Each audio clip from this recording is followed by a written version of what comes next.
Paz seja convosco. Amém. Louvamos a Deus, mais uma oportunidade que o Senhor nos dá de podermos meditar na sua santa e bendita palavra. Falamos sobre os sacramentos, que são o batismo e a Santa Ceia. Falamos o que é o batismo. E a pergunta 95, ela trata para quem pode ser ministrado, ou a quem deve ser ministrado o batismo. E aí aquilo que nós já falamos, há várias ideias, várias correntes, não há uma coisa definida em relação a se uma coisa é certa ou errada. Alguns princípios, como a fórmula batismal, o elemento é água, mas há alguns fatores aí que as pessoas elas divergem, e não há problema em relação a isso. A quem deve ser ministrado o batismo? O batismo deve ser ministrado àqueles que estão na igreja. Então, igreja é quem confessam o nome de Cristo como Senhor e Salvador, estão realmente fisicamente na igreja. O batismo, como já falamos, é o símbolo da graça de Deus, mas ela não opera ou concede essa graça, ela é apenas um símbolo. Ele é apenas um sinal de admissão na igreja, tanto visível como na igreja invisível. É apenas um sinal. Nós temos a igreja visível, que é essa igreja aqui, e é uma igreja invisível, que é aquela que é composta por todos os eleitos de Deus na face da terra. Todos os que professam a religião cristã devem ser batizados. Por que devem ser batizados? Porque batismo é uma ordenança, tá? Deve ser batizado, seja na denominação em que você está, ou se você vem de uma outra. É meio ilógico você estar na nossa igreja, eu decidi ser batizado lá na Assembleia de Deus. Então você tem que ficar lá. Mas se você já foi batizado lá e chega com batismo, tudo certo, não há problema nenhum, tá? Todos os que professam a religião cristã devem ser batizadas. Os filhos dos cristãos também devem ser batizados, como veremos abaixo. E aí a gente pensa, por que os filhos devem ser batizados? Porque a salvação ela é individual. Então não basta eu ser o ungido que vocês conhecem, entendeu? A Luísa ela tem que tomar a decisão dela. Ela não recebe o azeite que flui da minha vida. Entendeu? Ela tem que tomar a decisão dela. Então há necessidade dos filhos dos cristãos também serem batizados. No tempo do Antigo Testamento, as crianças do sexo masculino eram todas circuncidadas, que era cortar o prepúcio do pênis, entendeu? Como um símbolo que a pessoa ela era. Então aquilo era uma ordenança. O batismo veio substituir a circuncisão. Assim como todas as crianças do povo hebreu eram circuncidadas, todos os filhos de pais cristãos devem ser batizados. E aí é uma afirmação desse autor, em que se você for imaginar, da mesma maneira que as crianças do povo hebreu eram todas batizadas, não eram todas, eram só os meninos. As meninas não eram circuncidadas. Não, sim, mas eu estou dizendo que a afirmação de muitas pessoas da mesma maneira que as crianças elas eram batizadas, não, as crianças não eram, que eram batizadas eram os meninos. O símbolo vinha no homem. Então, da mesma maneira, o homem e a criança, ela não necessariamente ela tem que ser batizada como criança recém-nascida, tá? Depende muito da denominação. Então, esse fator, para mim, eu até coloquei em negrito aqui, não é um fator que me justifica a gente ter que batizar a Heloísa. Não justifica para mim, tá? Não consegui ser convencido. Tenho todo um material em relação ao batismo cristão infantil, mas isso ainda não me convenceu. Em que momento que parou com a prática da circuncisão? Dentro do advento do cristianismo. Quando Cristo vem, aquilo para. Morte e ressurreição, né? Até a morte e ressurreição dele, inclusive Cristo era, porque ele veio para cumprir a lei e não para abrogar, ou seja, deixar de cumprir. Quando ele morre e ressuscita, se inicia a nova aliança, em que não há mais a necessidade de sacrifícios, apenas a fé. Dentro do cristianismo, claro, dentro do judaísmo continua. O judaísmo continua a mesma coisa. Tá? Dentro do cristianismo, as pessoas entendem que é um novo símbolo, que agora é o batismo. Mesmo na igreja primitiva, enquanto estava havendo aquela transição, muitas pessoas que eram chamadas de judaizantes, ou seja, eu sou judeu, ou de batismo, ou de sangue, ou sou judeu porque nasci dentro do negócio, ou me converti ao judaísmo. E essas pessoas, quando se convertiam ao cristianismo, elas queriam arrastar alguns princípios que eram praticados no judaísmo. Então a pessoa falava assim, olha, realmente eu acredito em Cristo, mas a gente precisa fazer isso, precisa fazer aquilo outro, precisa ter o voto tal. Eles não abandonaram em total as leis cerimoniais, porque eles entendiam que havia necessidade de fazer algo a mais. Não é só o sacrifício. Só aceitar Jesus é muito pouco, eu tenho que fazer algo a mais. Então, dentro dessa condição, se estabeleceu que não havia mais necessidade da circuncisão, e aí os novos convertidos, em especial o povo pagão, que era o povo grego, romano e tudo mais, que já não tinham essa prática, eles não apropriaram e ficou só o batismo. Todos os eleitos serão salvos, ninguém mais. Nós já falamos que é um símbolo, então não há como você adicionar mais alguém em relação à salvação. É algo, por exemplo, que dentro dos testemunhos de Jeová, eles falam que são 144 mil. Pô, gente, é gente pra caramba que já nasceu no mundo. É só 144 mil? Mesmo que você queira fazer alguma conta diferente, continua sendo muito pouco. Então qual que é o fator, qual que é o padrão? Todos os eleitos serão salvos e ninguém mais. Acabou. Daí então, tanto o adulto que prestou seus votos e juramentos conscientemente, dentro do pensamento dele, como a criança que recebeu o batismo por decisão dos pais, poderão não ser salvos. Normal.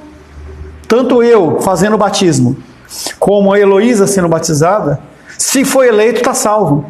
Mas não é o batismo que faz.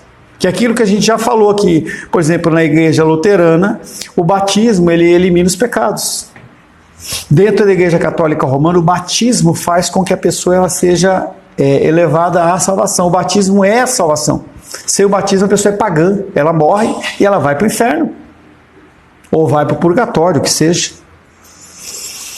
Todos eles são salvos e ninguém mais. Daí então, tanto o adulto que prestou seus votos e juramentos, como o recém-nascido ou a criança, eles só poderão ser salvos a partir da eleição divina e também reprovados através da reprovação divina. Romanos 9,16. Eu não lembro onde que estava aí. Onde estava ali a leitura? Romanos 9,16.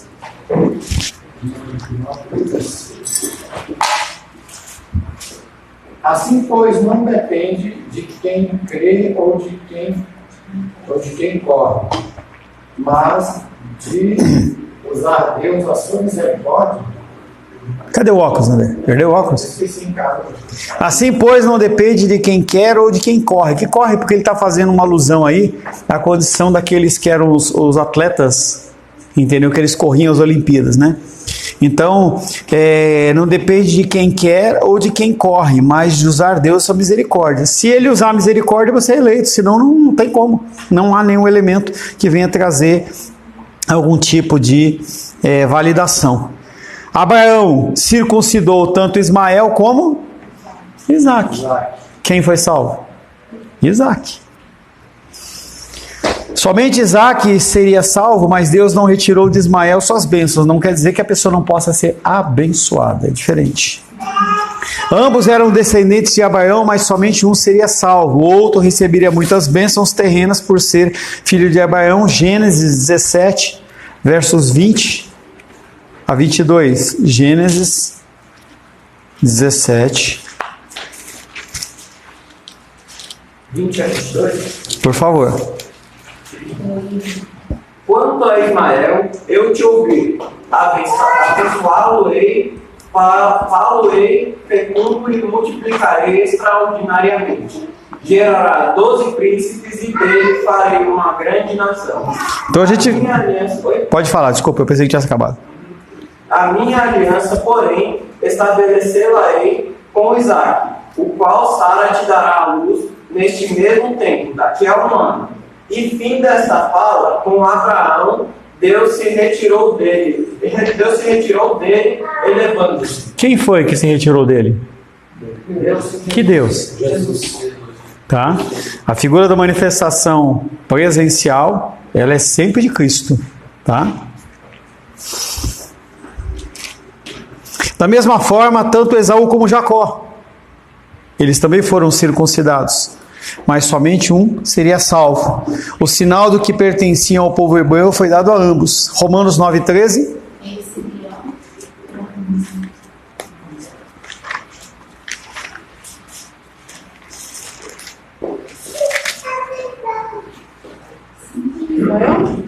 Como está escrito: amei Jacó, porém aborreci de Esaú. Então a gente vê que não tem como a pessoa saber se ela é eleita ou não é eleita. Por isso que a gente prega para quem? Todo mundo. E se a pessoa ela quiser ser batizada? Ela é batizada. Ela vai ser salva porque fez uma confissão de fé? Sim ou não? Ela é salva se ela foi batizada ou não? Sim ou não? Então a gente viu dois casos aí. A gente viu o caso de Esaú e Jacó. A gente viu o caso de Ismael e seu irmão. Em Marcos, Jesus recebe as crianças. Ainda não foi instituído o batismo quando Jesus recebeu as crianças, mas eram todas circuncidadas, os meninos, filhas de pais judeus incluídos no novo pacto. Somente Deus conhece seus filhos. Então nós não conhecemos, por isso que a gente pega para todo mundo e batiza quem desejar. Marcos capítulo 10, versos 13 e 14.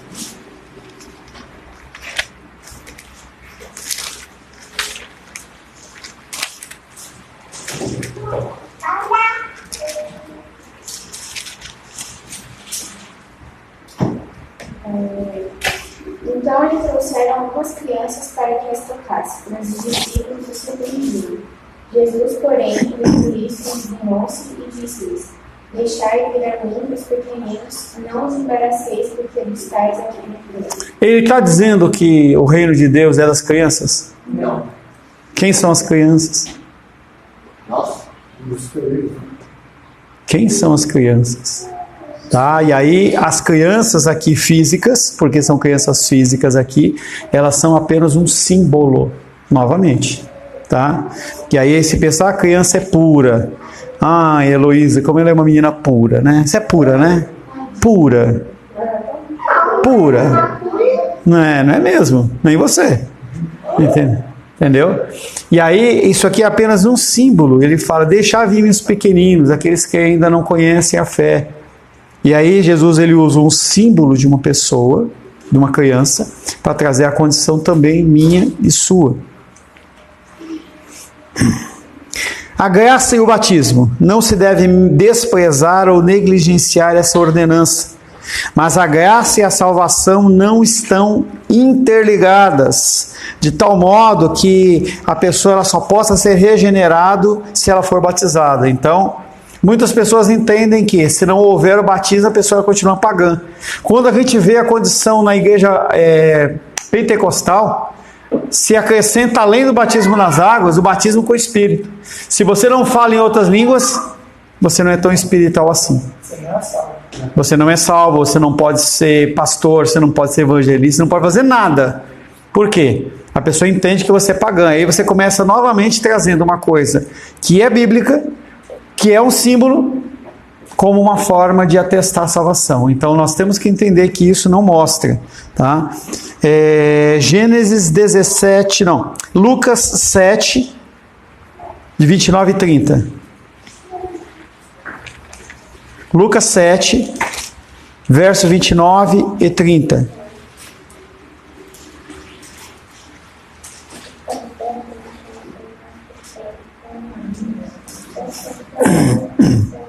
Todo o povo que o ouviu e até os publicanos reconheceram a justiça de Deus, tendo sido batizados com o batismo de João.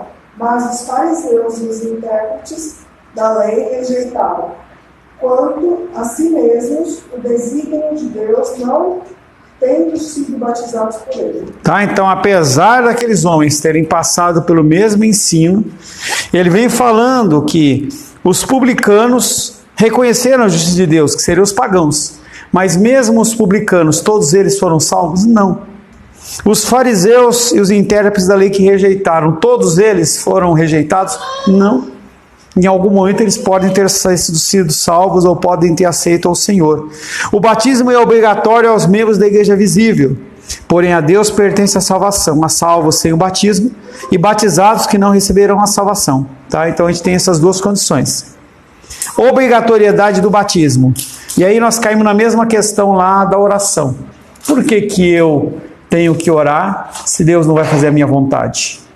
Se a minha vontade ela não afeta, não muda a ação de Deus. Porque é uma obrigação, uma ordenança. Por que nós temos que ser batizados? Porque Ele manda, ide e batizai, e ser batizado também. Da mesma forma que a circuncisão era obrigatória para todos os judeus, o batismo é obrigatório para todos os membros da igreja visível, que constitui exatamente do número total das pessoas batizadas. Gênesis 17, 14.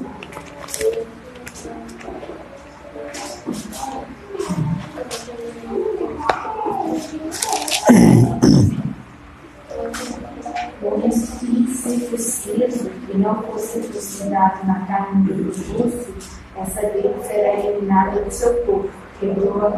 Então, no Antigo Testamento, se a pessoa ela não aceitasse o sinal, ela era rejeitada.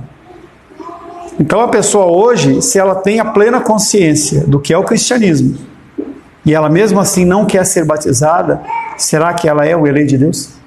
Será que ela entendeu o princípio da salvação? Tá? Mas aí, se a gente for pensar nessa forma, e as outras ordenanças e mandamentos que nós quebramos? Então, você vê que tudo é uma questão de simbologia, mas não é uma atestação literal. Porque eu posso ser uma pessoa que o pai fala, vai, e eu falo, não vou. Ou chega para você e fala, vai, e você fala, vou. Só que aquele que falou que não ia, foi. E aquele que falou que ia, não foi. Você vê que o batismo não é o meio usado ou indicado biblicamente para se aferir a salvação. Então, quais são os sinais? Obediência é um deles. Modo de agir, modo de vestir, modo de falar. Entendendo que nós não temos o direito de estabelecer julgamento, porque o crescimento ele é individual e o crescimento ele ocorre de uma forma ímpar na vida de cada um de vocês e na minha vida. Então eu não tenho como aferir. O mesmo ensinamento que eu recebo, eu vou dar um resultado. Talvez você dê um maior, ou talvez você dê um menor. Não tem como você aferir apenas isso. Mas as igrejas de hoje fazem isso. Inclusive, certidão de batismo, se não tiver uma para apresentar, como você vai lá no trabalho e você apresenta lá que você tem o diploma do 2º grau de faculdade, você não é reconhecido. E se você apresentar um diploma que não é algo que eles concordam, também não vai valer. O batismo não é o meio usado ou indicado biblicamente para se aferir à salvação. Somente a eleição eterna define os filhos de Deus, ou seja, nós não sabemos quantos de nós seremos salvos, seremos elevados ao Senhor quando Ele retornar. Não dá para saber. Por isso que a vida cristã, você não perde a sua salvação, mas você tem que buscar vivê-la intensamente todos os dias. Quando Cristo vai voltar? Quando que eu vou morrer? Não dá para saber. Pode ser hoje, pode ser amanhã, pode ser daqui a pouco. E essa condição iminente da volta de Cristo é algo que o povo, lá no Novo Testamento, eles viviam. Então as pessoas elas começavam a olhar para as condições e possibilidades que eles viviam, assim, Cristo está voltando. Por que eu quero 2 casas?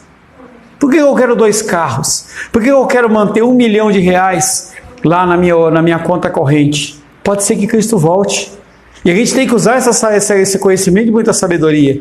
Porque você tem que saber identificar e discernir os sinais dos tempos para você saber como você age ou como você não age. Somente a eleição eterna define os filhos de Deus. Os sacramentos são apenas sinais visíveis que devem ser aplicados a todos os membros das igrejas formalmente cristãs. Então, é um ato de obediência. Deus não é limitado aos sacramentos para salvar aqueles a quem determinou. Então, apesar dos seres humanos, apesar das igrejas criarem normas, doutrinas que não estão inclusive na palavra de Deus, é Deus que vai fazer a purificação. Por isso que algumas das coisas que as pessoas inventam, elas são como sinais de palha. Quando o fogo do Senhor vem, seja através do ensino na terra, seja através do juízo divino, não perdura, porque é palha. Se a Menísia, ela vai fazer o evangelismo com uma intenção diferente do que a obediência ao Senhor, aquilo para Deus não vale nada. Se ela faz para eu falar, olha, a Menísia fez, e ela fala, realmente eu sou demais, eu sou mais espiritual, não vale nada, é palha. O Senhor simplesmente não aceita e não vale a pena. Somente eleição eterna define os filhos de Deus. Os sacramentos são sinais visíveis que devem ser aplicados a todos os membros das igrejas cristãs. Deus não é limitado aos sacramentos para salvar aqueles a quem determinou, ou seja, não é porque eu determinei que a pessoa foi salva, ou porque eu batizei que Deus é obrigado a fazer. A vontade de Deus é soberana e a salvação é uma decisão exclusiva da figura divina de Deus, não é nem de Jesus, nem do Espírito Santo.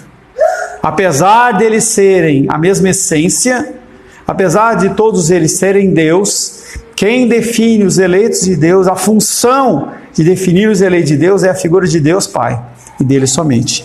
Tanto que Cristo, quando ele é questionado, ele fala, apenas o Pai sabe. Apenas o Pai sabe o dia. Apenas o Pai sabe. Não é que ele não sabia. Ele, como Jesus Deus, ele sabia, só que ele estava respondendo como Jesus homem. Nós temos que identificar também essas situações. Podemos definir que pela parte de Isaac todos são salvos, mas os de Ismael não são salvos. Quando você fala todos, quem são todos? Os eleitos. Então você não está falando aqui da parte de Isaac, todos são salvos. Tá? Salvo de Isaac, salvo de Ismael. Tá, nós temos aí, quando nós vemos o Antigo Testamento, nós vemos uma estrutura que caminha para um povo santo. E aí Jesus fala que se ele quisesse fazer filhos de Deus, ele olhava para as pedras e fazia. Não é porque é judeu. Então não há essa condição, há uma premissa. É como a gente olhar, se você vê uma família que tem um pai que é cristão e uma mãe que é cristã, a normalidade é que os filhos, se os pais vivem dentro de uma condição normal, é que os filhos sigam esse caminho, mas nem sempre isso é verdade. Às vezes não segue e não tem o que você fazer. O pai escolhe o seu povo, é ele que escolhe. Mas nós temos a condição da redenção que é adquirida através do Filho. Quando Jesus morre, ele morre somente pelos filhos. E quem é que traz a consciência? Quem que é que traz o constrangimento? Quem é que leva você a confessar Jesus Cristo como Senhor e Salvador? O Espírito Santo.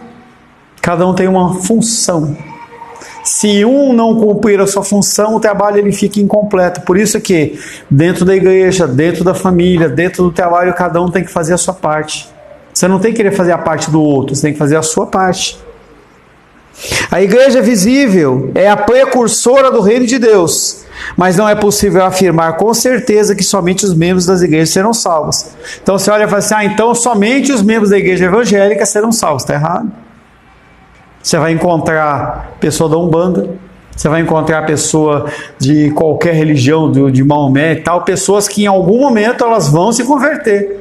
Em que elas estão procurando essa figura de Deus, mas não chegou a palavra ainda, mas o coração delas já é voltado ao Senhor. São exceções, mas são muitas exceções.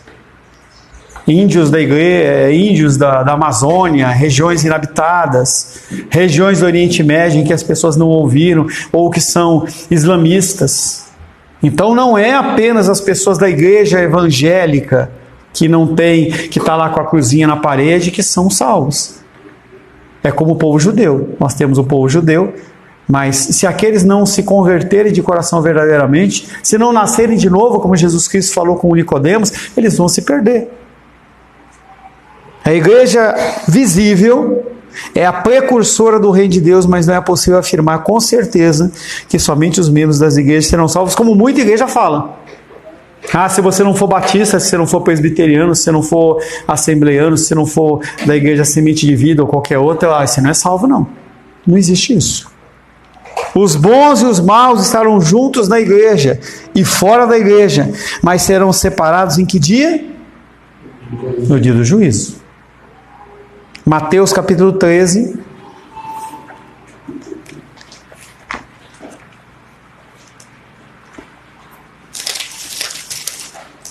Mateus capítulo 13.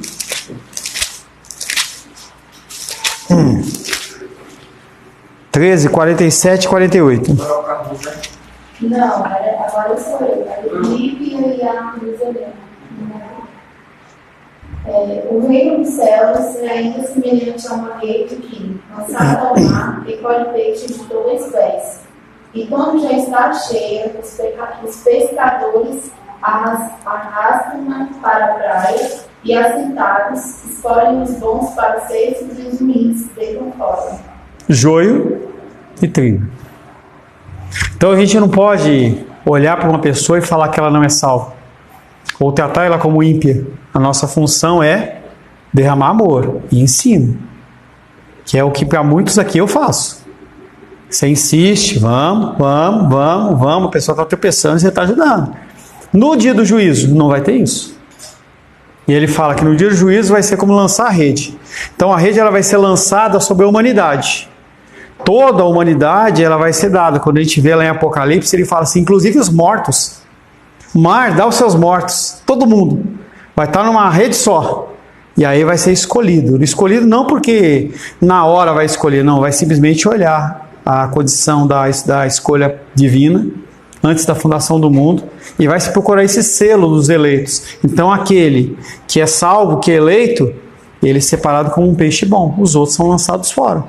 E aí tem um monte de ilustração em relação a isso. Aqueles que vão ser lançados no lago de fogo e enxofre, aqueles que vão ter o pranto do ranger de dentes, aqueles que são o joio, aqueles que são cabritos e bodes. Naquele dia vai ser separado. Mas a definição já existe faz tempo, sempre existiu. Ninguém sabe quem é salvo ou quem é condenado. E não se deve julgar pelas aparências. É um cuidado que nós temos que ter. Porque nós olhamos para as pessoas e nós julgamos. Essa pessoa é salva ou não é salva. Eu lembro que eu estava num seminário, muito tempo atrás. E aí chegou uma pessoa toda cheia das tatuagens, dos piercing, não sei o que e tal. E eu estava numa época do meu cristianismo que era muito pecador, né? Era neopentecostalzão. Então, se você não tivesse alguns símbolos, algumas formas de pensar, alguma forma assim, estética visual, o cara não era realmente abandonado, entendeu? E aí eu olhei para aquele cara, naquela época eu fazia batalha espiritual e tudo mais, e eu olhei para aquele cara e falei, esse cara precisa se converter, o cara vai para o inferno, não sei o que, e foi exatamente o eleitor, entendeu? É como você olhar, por exemplo, o pastor Marcelo. Você olha o pastor Marcelo, você vê aquele monte de tatuagem, com não sei o que, você fala assim, esse cara não é crente. Não é crente. E aí você vai ver o modo de agir dele, as coisas que ele fala, as coisas que ele faz, você fala assim, ele é muito mais crente que eu. Entendeu? Entendeu? Saulo mesmo, quem diria que Saulo?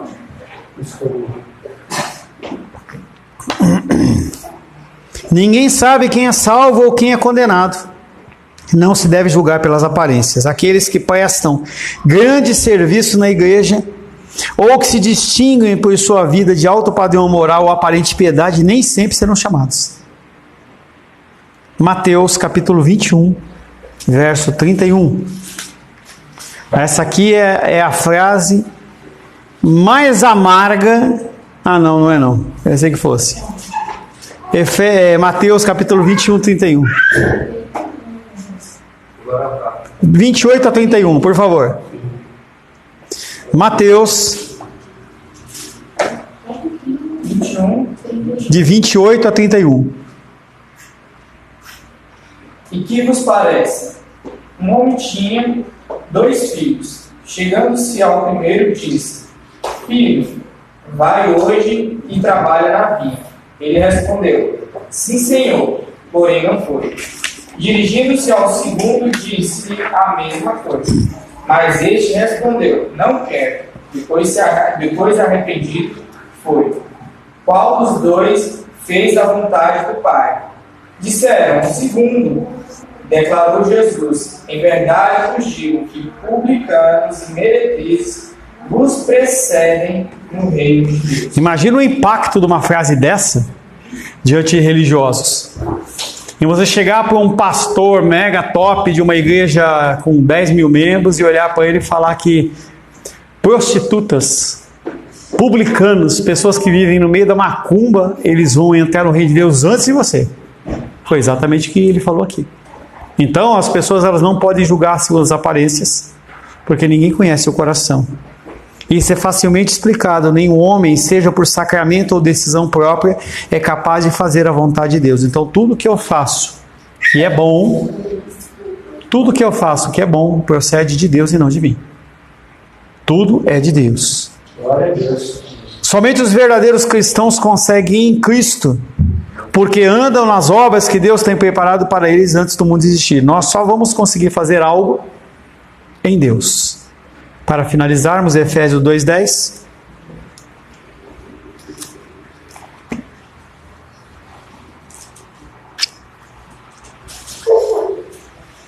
Pois somos feitura dele, criados com Cristo Jesus para boas obras, as quais Deus de antemão preparou para que andasse nelas. Então Paulo, para a carta aos Efésios, está falando: se você está fazendo alguma coisa boa, foi Deus que preparou antes. Ele que gerou isso no seu coração. Não é algo que procede do meu coração ou do seu coração, o agir bem. Por isso que as igrejas que falam na condição de que as minhas boas obras, como o Espiritismo, elas vão fazer com que eu, na próxima encarnação ou próxima, eu vou ser próspero, isso não funciona. Não quer dizer que ele não seja próspero, porque Deus utiliza tanto publicano, como faraó, como fariseu, ele usa quem ele quiser. Mas isso não tem nada a ver com a salvação eterna. Amém, queridos? Amém. Senhor, Tu és louvado, adorado e bendito. Queremos colocar a nossa vida nas Tuas mãos, mais uma vez, Pai. Pedindo, Pai querido, que o Senhor possa sedimentar nas nossas mentes, no nosso coração, os Seus ensinamentos.